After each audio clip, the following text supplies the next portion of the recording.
બાકી અમે જાણતા નહીં કોર્પોરેશનમાં ચૂંટાઈને કોણ આવ્યું છે, કોણ એનું શું નામ છે. કોઈ દિવસ અહીં અટલાદાની અંદર એમને પગ મૂક્યો નથી, કોઠી ફરિયાની અંદર બી નથી મૂક્યો. અને મારી જોડે પ્રૂફ છે કે એમને ફોન કરીને મેં કહ્યું છે, ફોન કર્યો છે, જોવા આવ્યા છે, પાણીની સમસ્યા બોટલ ભરીને આપ્યા છે કેટલી વાર, પણ પાણીની સમસ્યા કોઈ દર સોલ્વ થયો જ નથી. એવું જ કહેવા માંગુ છું, કોંગ્રેસ ભાજપ જે બી હોય, અમારે વોટ આલવાનો કોઈ તકલીફ નહીં, અમારે કામ સાથે મતલબ છે.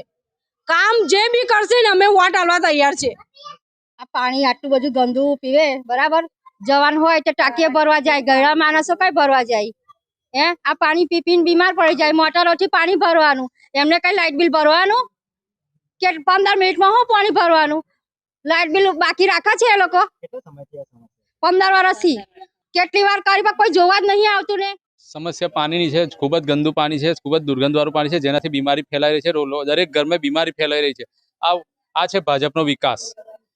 દરેક ઘરમાં આ બીમારી રૂપે ફેલાઈ રહ્યો છે. એટલે આ વખતે જનતાએ બી કીધું છે કે આ વખતે જે કામ કરશે એને વોટ આલીશું એવું નક્કી જ. કેમ કે આ ફળિયામાં આવ્યો તો મને ખબર પડી કે અહીંયાથી એમને 1 કિલોમીટર દૂર તો પાણી ભરવા જવું પડે છે, નહીં તો પછી વેચાતું પાણી લેવું પડે છે. એટલે એમને આર્થિક, શારીરિક ને માનસિક બધી રીતે લોકો હેરાન થઈ રહ્યા છે. એટલે કોર્પોરેશનનો જે શાસક પક્ષ હતો એમને ખાલી આ જનતાનો ઉપયોગ જ કર્યો છે, વોટ લેવા પૂરતો, બીજું કશું કર્યું જ નથી. પણ આ વખતે જે જનતાને બી કહેવા માંગુ છું, પ્રજાને બી કહેવા માંગુ છું કે આ વખતે જોઈ વિચારીને વોટ આલજો. અમે લોકો વોર્ડ નંબર 12 ની અંદર કોંગ્રેસ દ્વારા અમે જે અમારી ટીમ આવશે તો અમે વોર્ડ નંબર 12 નો અવાજ બનીને ઉભરીશું. અમે